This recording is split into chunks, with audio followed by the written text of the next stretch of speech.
Alléluia, Alléluia, Alléluia, Alléluia, Alléluia, Alléluia, Alléluia, Amen. Voici le jour que fit le Seigneur, qu'il soit pour nous jour de fête et de joie. Alléluia, Alléluia, Alléluia, Alléluia, Alléluia, Alléluia, Alléluia, Amen. Le Seigneur soit avec vous. Et avec votre esprit. Évangile de Jésus-Christ selon saint Luc. Gloire à toi, Seigneur. Le même jour, c'est-à-dire le premier jour de la semaine, 2 disciples faisaient route vers un village appelé Emmaüs, à 2 heures de marche de Jérusalem. Et ils parlaient entre eux de tout ce qui s'était passé. Or, tandis qu'ils s'entretenaient et s'interrogeaient, Jésus lui-même s'approcha et il marchait avec eux. Mais leurs yeux étaient empêchés de le reconnaître. Jésus leur dit : « De quoi discutez-vous en marchant ?» Alors ils s'arrêtèrent tout tristes. L'un des deux, nommé Cléophas, lui répondit : « Tu es bien le seul étranger résidant à Jérusalem qui ignore des événements de ces jours-ci. » Il leur dit : « Quels événements ?»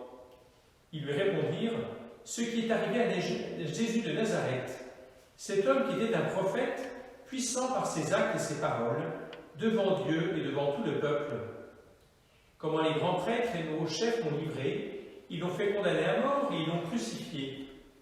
Nous espérions que c'était lui qui allait délivrer Israël. Mais avec tout cela, voici déjà le 3e jour qui passe depuis que c'est arrivé. À vrai dire, des femmes de notre groupe nous ont remplis de stupeur. Quand, dès l'aurore, elles sont allées au tombeau, elles n'ont pas trouvé son corps. Elles sont venues nous dire qu'elles avaient même eu une vision, des anges qui disaient qu'il est vivant.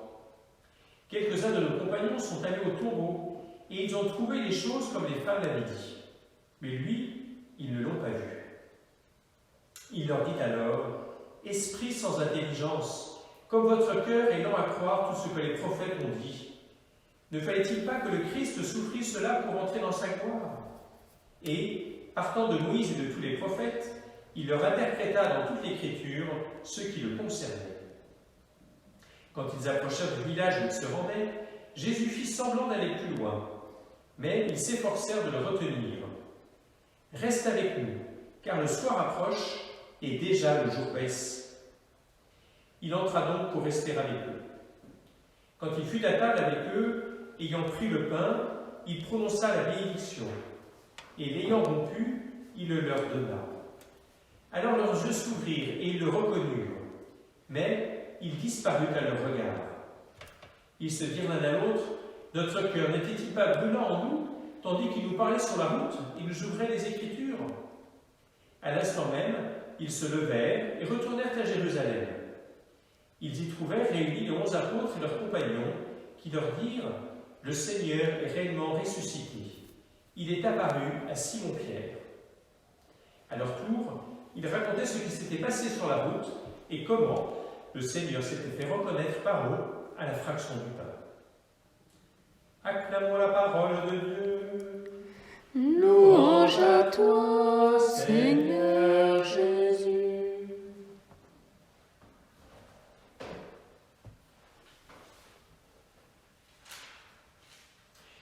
Des disciples comme ceux qui quittent Jérusalem pour prendre la route d'Emmaüs, voilà, marqués par le chagrin, par la tristesse d'un deuil, eh bien, nous en rencontrons beaucoup ces jours-ci, enfin pas directement dans un premier temps, mais voilà, plutôt par téléphone pour accompagner toutes ces familles en deuil, non seulement à la suite voilà, du décès peut-être d'une personne dans telle ou telle circonstance, mais notamment avec ces 15 000 et quelques déjà décès.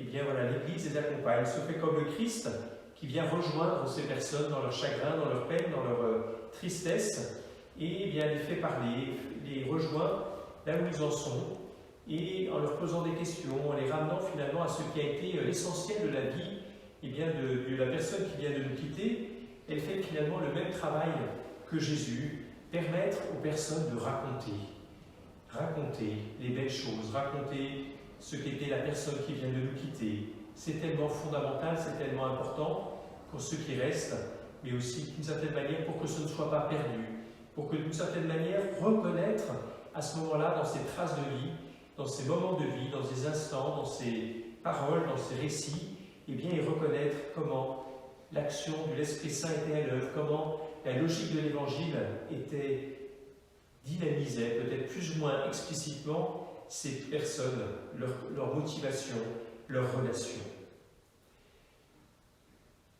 Eh bien, nous pouvons prier pour tous ceux qui accompagnent ces familles, déjà en amont, avant les obsèques, puis aussi pendant, et puis ensuite après, parce qu'il y aura aussi sûrement d'autres choses à faire, à imaginer après la sortie du confinement.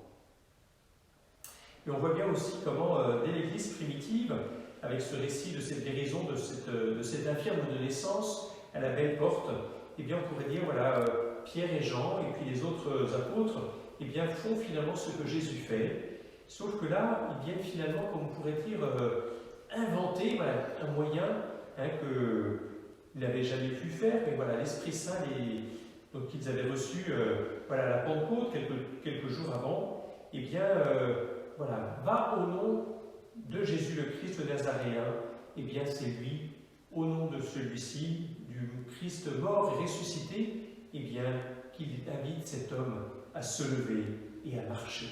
Combien nous recevrons-nous aussi, rappelons-nous, des hommes, des femmes aussi paralysés sur le bord du chemin, sur le bord de la route, que Jésus a remonté, a relevé, a remis debout, a remis en marche.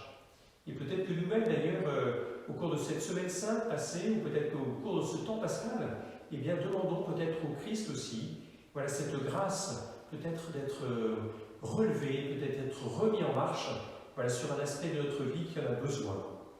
Nous demandons peut-être l'aide aussi, ou la prière, de telle ou telle personne, groupe de prière, de personnes que nous connaissons.